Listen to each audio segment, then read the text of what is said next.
Assalamualaikum warahmatullahi wabarakatuh. Alhamdulillahirabbil alamin. Siswa kelas 11 Madrasah Aliyah yang masih semangat belajar di rumah, Bapak akan melanjutkan penjelasan tentang aliran yang ada di dalam ilmu kalam, yaitunya aliran Murji'ah. Kata Murji'ah berasal dari bahasa Arab dengan asal kata arja'a yarji'u. Artinya adalah menunda atau menangguhkan. Dalam hal ini, mereka lebih memilih untuk menunda penyelesaian konflik yang terjadi antara Ali bin Abi Thalib dengan Muawiyah bin Abi Sufyan dan orang-orang yang terlibat di antara dua perjanjian tersebut atau yang terlibat dalam peristiwa tahkim atau perang Siffin tersebut menunda sampai hari perhitungan. Artinya, status mereka, apakah mereka telah jatuh pada perbuatan haram dengan melakukan peperangan dan pembunuhan sesama muslim, ataukah mereka telah jatuh terlanjur melakukan dosa besar, maka itu sepenuhnya diserahkan kepada Allah Subhanahu wa taala dan akan diselesaikan nanti pada hari penghisapan nanti atau yaumul hisab. Menurut Syarastani dalam bukunya Al-Minal wa An-Nihal, bahwa orang yang pertama membawa paham Murji'ah adalah Ghailan ad-Dimashqi sebagai golongan yang pertama. Kemudian perlu diketahui bahwa aliran Murji'ah ini sebenarnya muncul sebagai reaksi balasan dari beberapa paham sebelumnya yang menurut mereka sudah terlalu jauh masuk ke ranah yang bukan ranahnya manusia. Misalnya, pertama, penganut Syiah mengatakan bahwa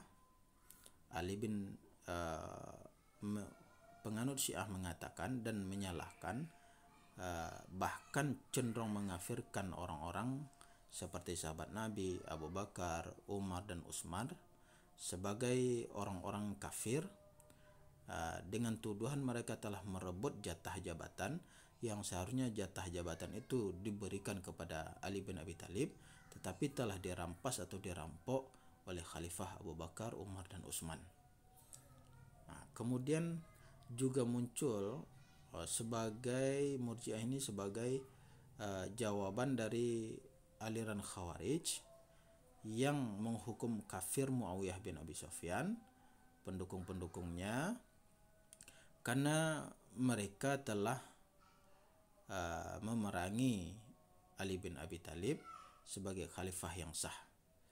Begitu juga selanjutnya orang Khawarij lantas mengkafirkan Ali setelah mereka keluar, dan orang-orang yang terlibat di situ Abu Musa al-Asy'ari dan seluruh pasukan sahabat-sahabat Nabi yang sangat sudah terkenal kesolehan dan kebaikannya, dan siapa saja yang terlibat di sana mereka kafirkan.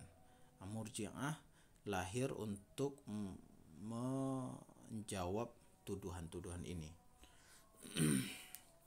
Yang ketiga, untuk menjawab pendapat atau pengikut Muawiyah bin Abi Sufyan yang menganggap bahwa peperangan ini terjadi sebenarnya karena Ali bin Abi Thalib juga terlibat dalam konspirasi pembunuhan Khalifah Utsman bin Affan.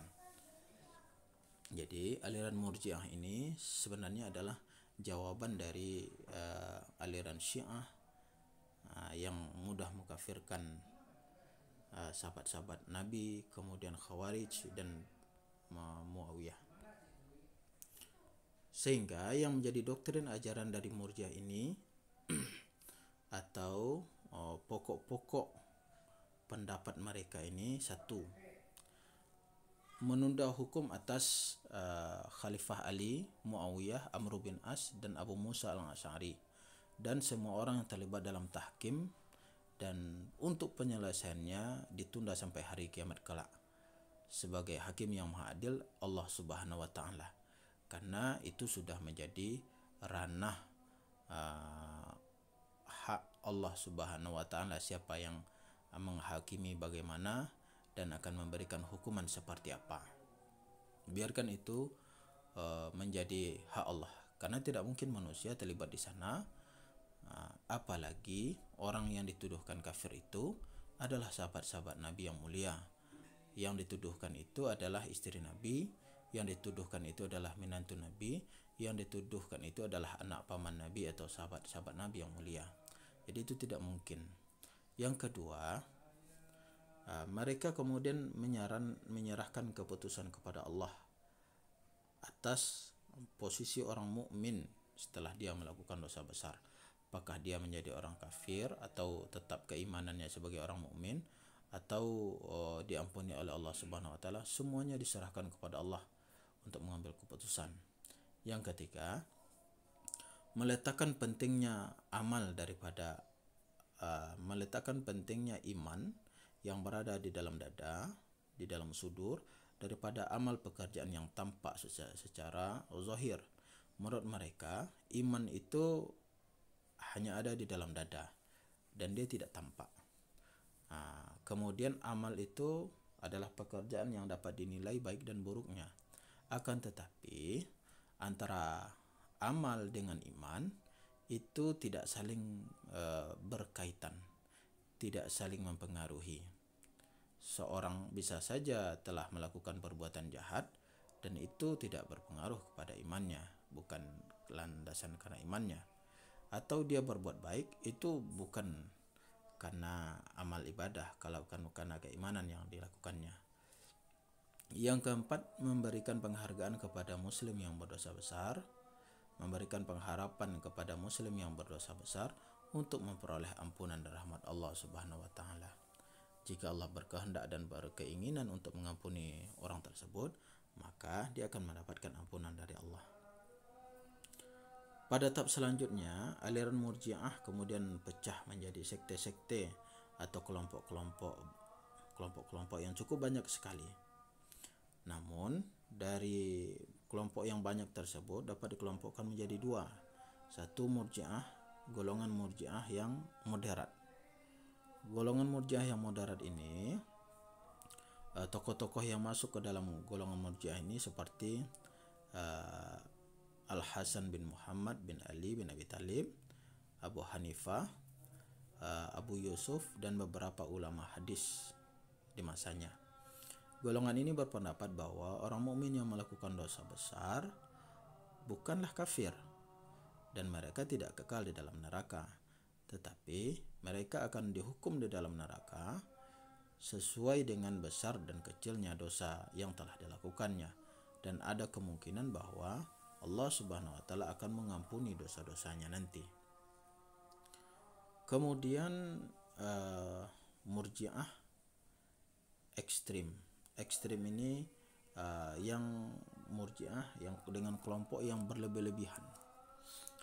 Misalnya seperti kelompok Al-Jahmiyah. Menurut Jahmiyah, orang Islam yang percaya kepada Tuhan, orang Islam yang percaya kepada Tuhan dan kemudian menyatakan kekufurannya secara lisan, dia tidak lantas menjadi kafir. Karena tadi, iman letaknya di hati, kemudian lisan letaknya di perilaku, tindakan, kata-kata, dan kata-kata tidak bisa menghapus iman yang ada di dalam hati. Artinya, sekalipun di mulutnya dia mengatakan keingkaran kekafirannya kepada Allah, tetapi di hatinya dia tetap percaya kepada Allah, maka orang tersebut tetap dipandang sebagai orang mukmin. Yang kedua, sekte As-Salihiyah. Menurut mereka, iman adalah mengetahui Tuhan, dan kufur adalah tidak tahu pada Tuhan. Dengan pengertian mereka, sembahyang atau tidak sembahyang tidaklah merupakan ibadah kepada Allah, karena yang disebut ibadah adalah iman kepada Allah dalam arti mengetahui Tuhan. Maka itulah yang disebut dengan sembahyang. Kemudian sekte Al-Yunusiyah, menurut mereka ini yang lebih ekstrim, Melakukan maksiat atau pekerjaan-pekerjaan jahat sekalipun tidaklah merusak iman seseorang, karena iman itu letaknya di dalam hati. Demikian juga golongan berpendapat yang sama seperti Ubaidiyah. Muqattil bin Sulaiman mengatakan bahwa perbuatan jahat banyak atau sedikit, sengaja atau tidak akan merusak iman seseorang. Sehingga sekalipun dia telah melakukan dosa besar, seumpama berbuat syirik, sihir, durhaka kepada orang tua, membunuh, maka itu tidak akan merusak keimanannya sama sekali. Dia akan tetap Islam, mukmin, dan bila mendapatkan ampunan dari Allah, dia akan hidup sebagai orang yang mendapat ampunan dari Allah. Kemudian aliran Al-Khasaniyah. Menurut aliran Al-Khasaniyah, jika seorang mengatakan, saya tahu Allah atau Tuhan melarang memakan babi, saya tahu Tuhan melarang manusia untuk memakan babi, tapi saya tidak tahu apakah babi yang diharamkan itu adalah kambing ini. Sehingga dia mengatakan babi yang dilihatnya tetapi kambing yang dibilangnya, orang tersebut demikian tetap mukmin dan bukan kafir. Begitulah paham yang sudah terlalu jauh sebenarnya dari ciri khas Islam yang timbul dari golongan Murji'ah ini. Sampai di situ untuk materi kita. Semoga anak-anak Bapak bisa paham dan belajar dari rumah. Bila ada keraguan dalam memahami masalah aliran-aliran dalam Islam ini, silahkan Anda bertanya. Kemudian sedikit pesan, yang pesan ini sangat Bapak sukai dari mantan menteri kita, Pak Dahlan Iskan. Beliau mengatakan setiap orang punya jatah gagal. Habiskan jatah gagalmu ketika kamu masih muda. Jadi anak-anak Bapak di rumah bisa mengambil motivasi dari kata-kata orang sukses seperti beliau ini. Setiap orang punya jatah gagal di dalam hidupnya. Habiskan jatah gagal itu ketika masih muda, sehingga masa tuanya nanti sudah bisa menikmati kesuksesan semata. Yang kedua, ini pesan dari salah seorang wanita muslimah. Entah akan berkarir atau menjadi ibu rumah tangga, seorang wanita wajib berpendidikan tinggi karena ia akan menjadi ibu. Ibu-ibu cerdas akan menghasilkan anak-anak yang cerdas. Ini betul juga yang pesan. Makanya untuk anak-anak Bapak yang putri, entahkah akan lanjut kuliah atau tidak sebagai ibu rumah tangga atau sebagai wanita karir, yang jelasnya wanita itu harus berpendidikan tinggi dan mencintai ilmu pengetahuan guna menghasilkan anak-anak yang cerdas di masa yang akan datang. Untuk tugas kamu, silahkan kamu buat kesimpulan pendekmu tentang materi aliran-aliran kalam, Khawarij, Syiah, dan Murji'ah. Kemudian buatlah peta konsep tentang pokok-pokok fikiran dari ketiga aliran tersebut, Khawarij, Syiah, dan Murji'ah.